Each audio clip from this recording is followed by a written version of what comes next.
Hey, what's going on YouTube? This is your boy Aron Turner, making this video today because today is day one of me quitting smoking weed. I've made a video like this a couple times before, never in this fashion though. This time, when I quit smoking weed, I would like to make a day-to-day journal that I post on YouTube about my experience, how I'm feeling, what I'm going through, the thoughts going through my head, in hopes that somebody else that comes across this one day who wants to also quit smoking weed will watch the videos and will either be inspired, they'll be motivated, or you know, they will find some techniques and strategies in the videos that I'm making to be able to make their own videos or do it in their own life. Um, I'm also doing this to hold myself accountable. I'm doing this because a lot of times studies show that when you have to tell your friends or family that you're quitting a substance, it does work better. You're more likely to succeed if people are holding you accountable. You know, sometimes people don't want to tell people stuff because then they feel like they have to do it, right? So it's kind of that same idea, that same principle. So I guess I'll start with what made me want to stop smoking weed. I've been an avid weed smoker since I was probably like 18. I first smoked weed when I was 12. Me and my cousin, let's just call him JJ, right? Me and my cousin JJ. He was, he was a more of a street kid. I used to, just play video games at home type shit, but we were both from the Bronx. I always wanted to be cool growing up. I always wanted to be accepted. I was always called a punk or a nerd or, shit like that. And so I was always, as a kid, trying to find myself, trying to prove myself. I had no business smoking weed. I had no business doing stuff like that. But because the other kids, because my cousin JJ did it, and he was a cool kid, I figured I'd be cool if I did it with him. So I was 12 though, and I did it, and it wasn't like at 12 years old I was smoking a lot, but that was the first instance of me feeling a high, and like just being like, whoa, what the hell is this? You can feel like this? It's possible for the body, for the mind to feel like this? It's possible to be laughing like this? I didn't smoke again until probably like 14. Sometimes like before school or after school I might have smoked a couple times. Um, Again, when I was maybe like 16, 17, I was smoking with some of my friends and shit like that. So it wasn't like I was a pothead smoking every day, but I definitely probably smoked a couple times a year from about 12 on.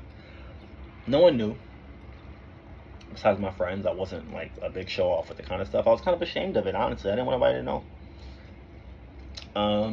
But I was also going to the military. So I stopped smoking when I was like 16, 17, probably 17. And I ended up going to the military.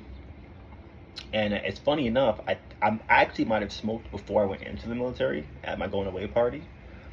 And when I was in the military, I was actually Intel 0231. And so I went to the Marine Corps. I had my top secret security clearance.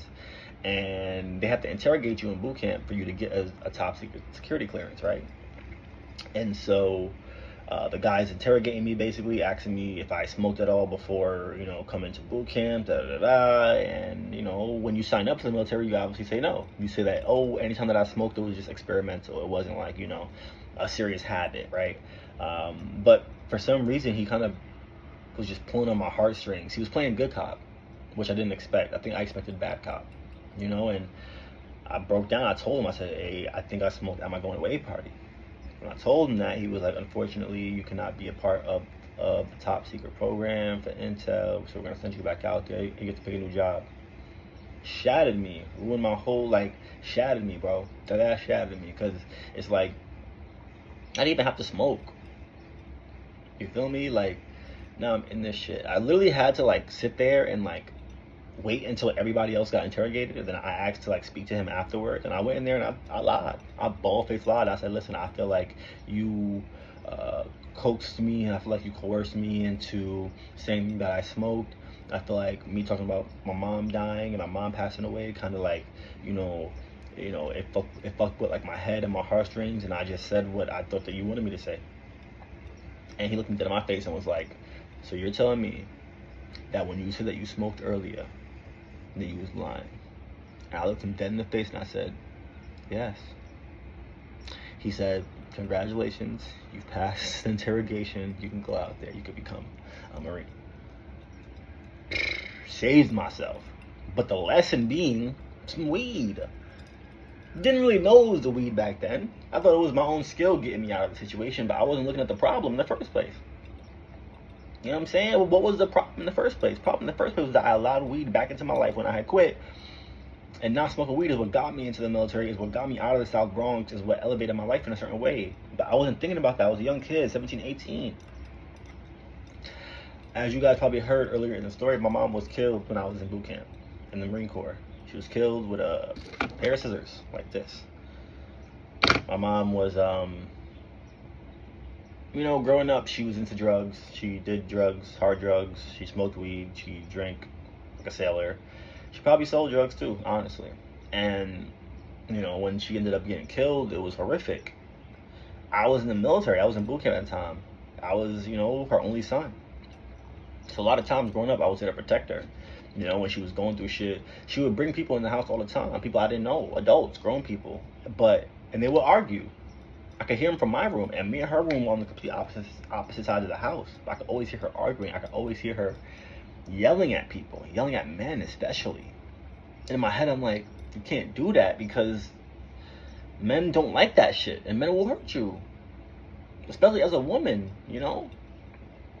So I guess when I wasn't there, it got to a point where that same situation happened and I wasn't there to protect her. And I'm not gonna lie, that my mom being killed fucked my head up, bro. Actually, I'm really angry about that shit. Like, I'm so angry about that shit. Like, I'm so angry about it. I did nothing wrong. I did everything I was supposed to do. I did everything right growing up. Went to school. I was a good school kid. Great grades. Phenomenal. Valedictorian in the 5th grade. Like, overcoming the obstacles. Like, tried not to fight niggas. Even though niggas was teasing me, niggas was calling me gay, niggas was calling me a bitch, niggas was calling me pussy, all that. I didn't go off the deep end on niggas. You know what I'm saying? That shit gets to niggas. Your pride in yourself is everything. And when niggas try to like poke at your pride, that shit can really get you. Especially when you think highly of yourself. It's not like, it's just I think so highly of myself that when people try to play me or call me otherwise or do other, it fucks with me. Because it's like, I'm not going to let you treat me in a way that goes against the things I have to tell myself in my head to be okay with myself, to love myself, to find value in myself. I don't find value in myself when you call me a pussy or a bitch. I don't. So why would I let you do that? You feel me? And that's just a lot of this shit growing up. But that shit really fucked my head up, my mom being killed and shit. And I feel like to this day, I really still haven't like fully recovered from that shit. And I smoked a lot to kind of just like hide the pain. I felt like if I was high, shit was okay. And I've quit multiple times. I've quit smoking weed before, but every time I kept going back because when I didn't smoke, it was like in a situation came up that was really high stress. I didn't have any good coping mechanisms to deal with the stress. And because I had quit for so long, I'm like, oh, I could just go back and do it again. Like, I'll be fine this time. I can only smoke once every couple weeks, and it never ends up being that. I get hooked again. Then I'm making every excuse as to why I need to keep going or why I shouldn't quit or why it's good for me. Making every excuse in the world, but when I know deep down inside I'm ashamed of myself because I'm letting this substance, this thing control me. I'm letting this thing yeah. It's funny, I had a good conversation with my friend Rashid the other day, and very similar idea of him talking about how like he has pride in himself, and that it hurt his pride to know that weed was something that he was having a hard time overcoming, that he felt like he had to smoke, like, you know what I'm saying? Like, and I felt the same way, and I didn't know how I felt until he said it, and I was like, yo, that's how I be feeling. Like, I be feeling like I don't have pride. I be feeling ashamed. I couldn't put my finger on what the feeling was. I just knew like, yo, I don't like the fact that like I'm smoking weed. Something about it was just like, I don't like something about it blowing mine. And that's what it was. It was that I was ashamed that I could never quit. I was so ashamed that I smoked and couldn't quit that I didn't even post in my story that I did smoke. No one knew I smoked. No one really knows that I smoke. I'm not a big like out there person. I never thought it was a cool thing to do. I never thought it was, oh, look at me, I'm smoking. I never did that. You know what I'm saying? So I was just ashamed. I'm just trying to cover up my pain and shit. And when something like that happens to you, so traumatic in life, it's easy for your brain to justify a lot of shit. It's easy for people to justify it, but it's like easy for people to look at your life and go, oh, it's okay. You've been through shit, it's cool. It's easy when your family, when your sister is strung out on drugs somewhere, fucked up, every so often, goes back to rehab, can't keep a job, can't take care of her daughter. Like, it's easy to make excuses for yourself when everybody around you, when your mom is a victim of her situation. And I only grew up with my sister and my mom. It's easy to make excuses when everybody around you gets away with the fucking excuses. When they get to hurt people, when they get to leave pain behind, when they get to fuck other people over, and they get to live the life that they want to live without sacrifice, without suffering, without pain, and they just dump that shit onto everybody else. It's hard to live a life doing good things all the time and really trying to take care of yourself and really trying to elevate and really trying to be the best version of yourself when people around you get away with so much bullshit every single day and they don't give a fuck. For them to fuck up your life and to fuck with your shit, it actually makes their life easier. And that's why they do it.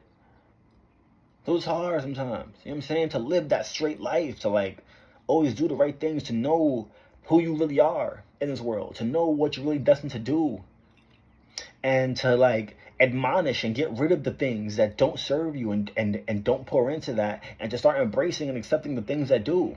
It's hard. It's hard as fuck. Probably one of the hardest things ever.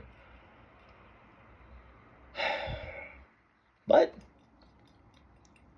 fall down 5 times, get up 6. And that's what this is right here. I done fell 6 times. I've told people I was going to quit. I smoked again. People don't believe me anymore. Whenever I say I'm going to quit, they don't even believe me. It's like, oh yeah, you're just going to take a break, right? Because they don't want to be disappointed in me.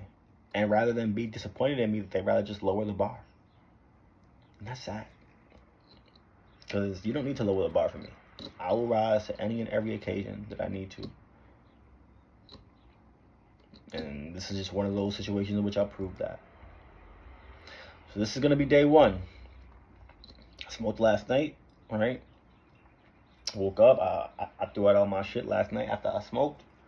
And yeah, I got no weed left. No weed, I got no tray. I threw out my grinder, threw out the papers, everything. So, yeah, this is day 1, well, morning 1. I'm making this video because I don't know what else to fucking do. You know, I want to smoke. I'm tight, I'm bored. All I want to do is smoke and just let my life waste away, honestly. There's a depressive part of me that just like doesn't care what happens to me. You know, I just sometimes wish that something could happen to me so that I could just let go. And maybe I can get away with the fact that, you know, people will believe that I fought to live.